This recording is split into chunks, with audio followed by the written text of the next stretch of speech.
Bismillahirrahmanirrahim. Assalamualaikum warahmatullahi wabarakatuh. Alhamdulillahirabbil alamin, nahmaduhu wa nasta'inuhu wa nastaghfiruh wa na'udzu billahi min syururi anfusina wa min sayyiati a'malina, may yahdihillahu fala mudhillalah wa may yudlilhu fala hadiyalah. Asyhadu an la ilaha illallah wa asyhadu anna Muhammadan abduhu wa rasuluh, la nabiyya ba'da, amma ba'du. Pertama-tama marilah kita panjatkan puja dan puji syukur kehadirat Allah Subhanahu wa taala, karena atas izin dan kuasa-Nya lah kita dapat berkumpul kembali walaupun hanya melalui tatap muka online. Salawat serta salam marilah kita haturkan kepada junjungan kita Nabi besar Muhammad sallallahu alaihi wasallam yang telah membawa kita dari zaman kegelapan menuju zaman yang terang benderang seperti yang kita rasakan pada saat ini. Baiklah, pada pagi hari ini kami dari kelompok 2 yang beranggotakan saya sendiri Nur Mutahharina Mas Beke dan saudari Anissa Rani yang akan mempresentasikan tentang adab atau perilaku kepada sesama manusia. Baiklah, selanjutnya saya akan membacakan Quran Surah Al-Imran ayat 159. A'udzu billahi minasyaitonir rajim. Bismillahirrahmanirrahim. Fabima rahmatin minallahi linta lahum walau kunta fazzan ghalizal qalbi lanfaddu min hawlika fa'fu anhum wastaghfir lahum washawirhum fil amr fa idza azamta fatawakkal 'ala Allah innallaha yuhibbul mutawakkilin. Shadaqallahul azim. Yang artinya, maka berkat rahmat dari Allah lah kamu berlaku lemah lembut terhadap mereka. Sekiranya kamu bersikap keras lagi, berhati kasar, tentulah mereka menjauhkan diri dari sekelilingmu. Karena itu, maafkanlah mereka, mohonkanlah ampun bagi mereka, dan bermusyawarahlah dengan mereka dalam urusan itu. Kemudian, apabila telah membulatkan tekad, maka bertawakallah kepada Allah. Sesungguhnya Allah menyukai orang-orang yang bertawakal kepadanya. Quran Surah Al-Imran ayat 159. Baiklah, selanjutnya saya akan menjelaskan tentang tafsir surah Al-Imran ayat 159. Pada ayat ini terdapat 4 poin adab atau perilaku kepada sesama manusia. Yang pertama yaitu lemah lembut. Dalam ayat ini dijelaskan bahwa Rasulullah Shallallahu Alaihi Wasallam mempunyai sifat lemah lembut, di mana sifat ini merupakan rahmat dari Allah. Menurut Ibnu Katsir dalam tafsirnya, yakni sikapmu yang lemah lembut terhadap mereka, tiada lain hal itu dijadikan Allah buatmu sebagai rahmat untukmu dan untuk mereka. Sayyid Qutb juga menjelaskan bahwa manusia selalu membutuhkan naungan yang penuh kasih sayang, wajah yang teduh dan ramah, cinta dan kasih sayang, serta jiwa penyantun dan penuh kelembutan. Semua sifat ini ada pada diri Rasulullah Shallallahu Alaihi Wasallam karena rahmat dari Allah. Dari penjelasan Sayyid Qutb tersebut mengisyaratkan bahwa sikap lemah lembut harus dimiliki oleh setiap mukmin, terlebih lagi jika ia seorang pemimpin. Poin selanjutnya yaitu sikap kasar yang menjauhkan. Dalam ayat ini terdapat kata falzon. Kata falzon berasal dari kata falz yang artinya kasar. Menurut Ibnu Katsir dalam tafsirnya, kasar dalam ayat ini yaitu kasar dalam berbicara. Ibnu Katsir pun menjelaskan makna dari tafsir ini. Dari kata keras dalam berbicara ini yaitu sekiranya kamu kasar dalam berbicara dan berkeras hati dalam menghadapi mereka, niscaya mereka bubar dan meninggalkanmu. Akan tetapi Allah menghimpun mereka di sekelilingmu dan membuat hatimu lemah lembut terhadap mereka sehingga mereka menyukaimu. Kata-kata kasar dan sikap yang keras secara fitrah dibenci oleh manusia. Jika ada yang memiliki hati keras dan berkata-kata yang kasar, pasti manusia akan menjauhinya. Kalaupun ada yang mendekat, mereka terpaksa, bukan karena cinta, tapi karena takut. Rasulullah Shallallahu Alaihi Wasallam tidak pernah marah karena persoalan pribadi, karena beliau mempunyai kelemah lembutan di dalam hatinya. Poin yang ketiga yaitu seni memaafkan dan sikap demokratis.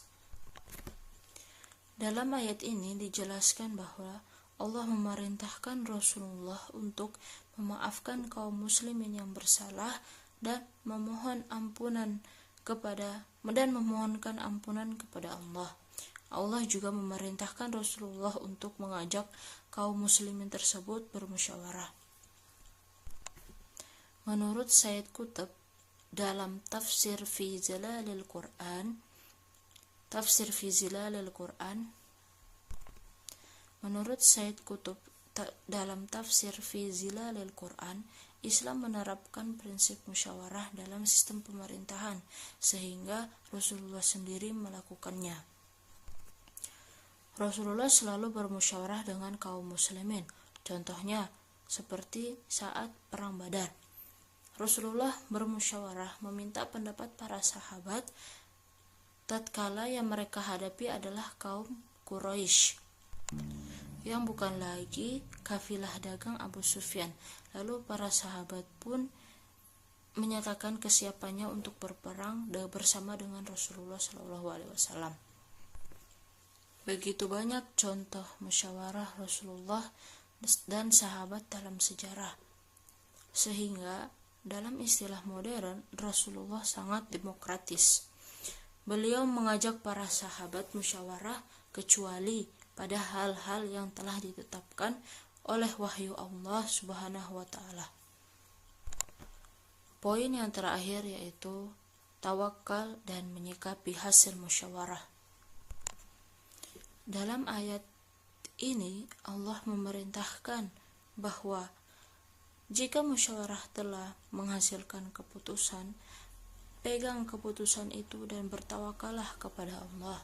Jangan risau dengan hasilnya, jangan menyalahkan musyawarah jika hal yang diinginkan tidak sesuai, sepanjang sudah menjalankan hasil musyawarah itu.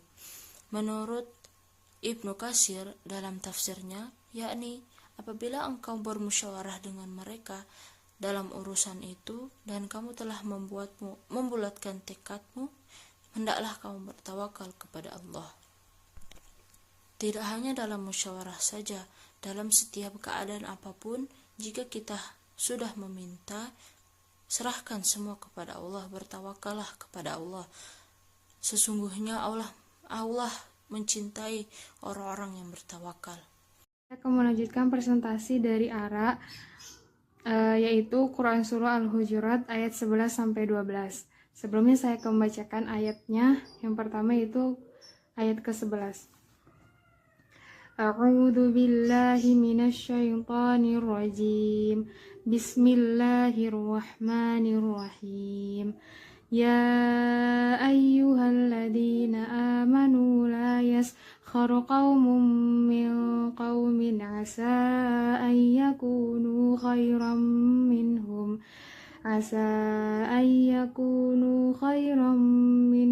wala nisa'un min nisa'in asa an yakunna khairan minhunna wala talmizu anfusakum wala tanabazu bil alqab bi'sal ismul fusuqu ba'dal iman wa man lam yatub fa ulaika humuz zalimun.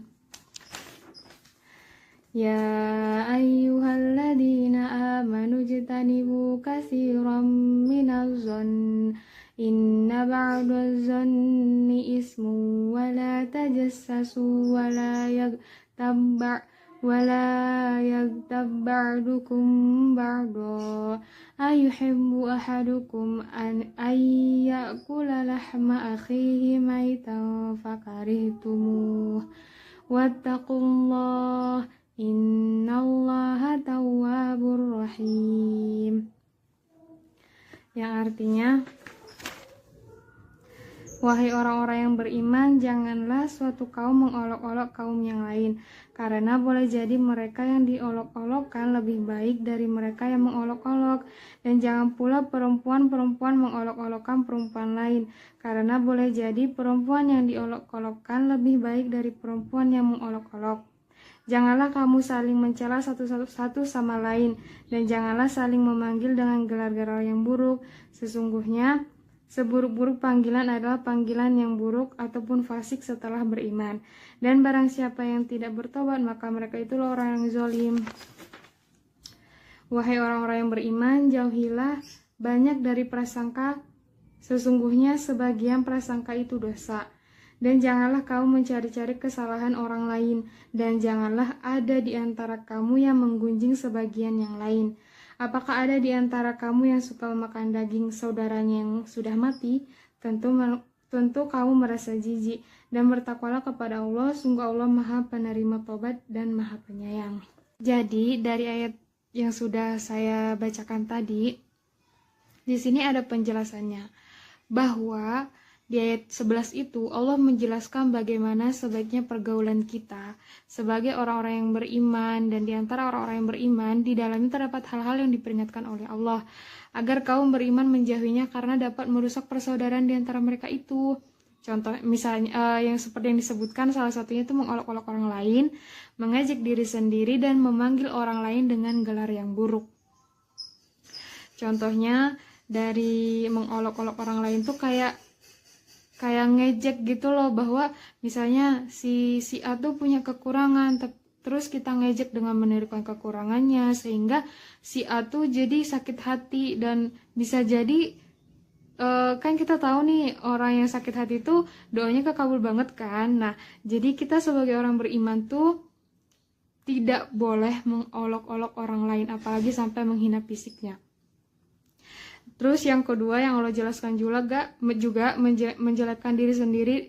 Menjelekkan diri sendiri ini sering banget ya kita yang insecure nih, sering banget kayak misalnya kita ngelihat orang yang cantik nih, buat cewek-cewek nih, aduh kok dia cantik banget sih, langsing banget, pinter, putih, mulus gitu ya, sedangkan aku nah timbul dah insecure-nya, kita merasa minder.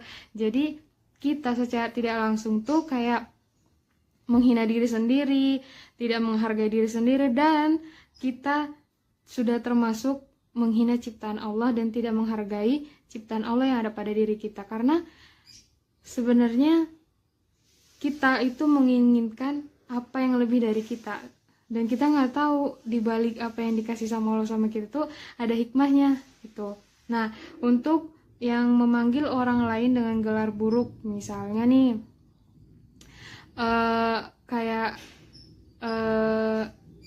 kayak misalnya kita manggil seseorang itu dengan nama-nama panggilan yang mungkin aja dia nggak suka, tapi karena kita udah keseringan jadi ya udah gitu. Tapi sebenarnya itu nggak boleh manggil orang dengan panggilan yang buruk gitu, karena kata Allah tuh mengejek itu sama saja kita menghina ciptaan Allah. Nah, untuk di ayat ke-12-nya, Allah juga menjelaskan bahwa memberi peringatan kepada orang-orang yang beriman supaya mereka menjauhkan diri dari suudzon atau prasangka buruk terhadap orang-orang beriman, mencari kesalahan orang lain atau tajasus, dan larangan bergunjing. Jadi di sini tuh Allah melarang kita untuk suudzon. Nah, kita tahu banget kan kalau misalnya suudzon tuh nggak boleh ya, kayak negative thinking gitu. Jadi kayak misalnya belum aja terjadi kita udah negatif dulu pikirannya. Nah, jadi kita tuh nggak boleh kalau misalnya belum terjadi di hadapan kita tapi kita udah memvonis itu bakalan. Nah, di sini dijelaskan bahwa buruk sangka itu merupakan suatu perbuatan yang timbulnya dari lidah, dari mulut kita sendiri. Terus tidak ada buruk sangka terhadap seseorang jika lidah tidak berbicara.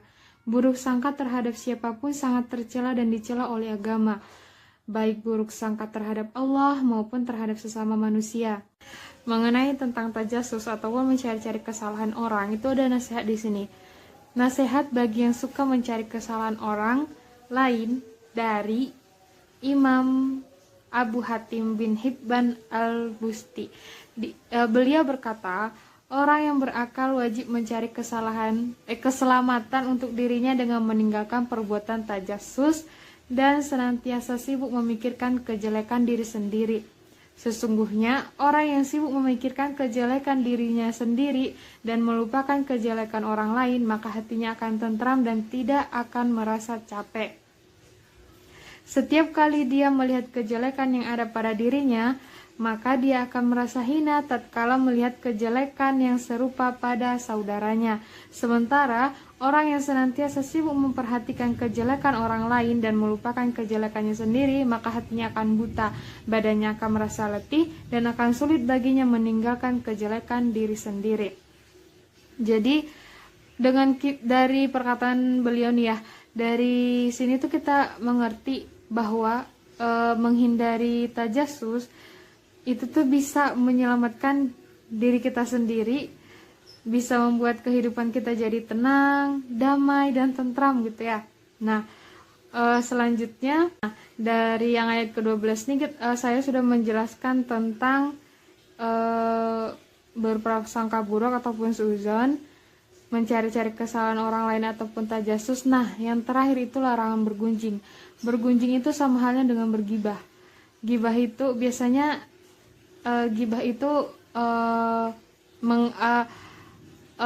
yang si A dan si B itu membicarakan keburukan orang lain seperti aibnya ataupun kesalahannya gitu. Nah, di ayat ini Allah tuh menjelaskan, adakah seseorang di antara kamu yang suka memakan daging saudaranya sendiri yang sudah mati, maka tentulah kamu merasa jijik kepadanya. Nah, jadi orang yang bergibah itu sama saja kita memakan daging bangkai saudara kita yang sudah mati.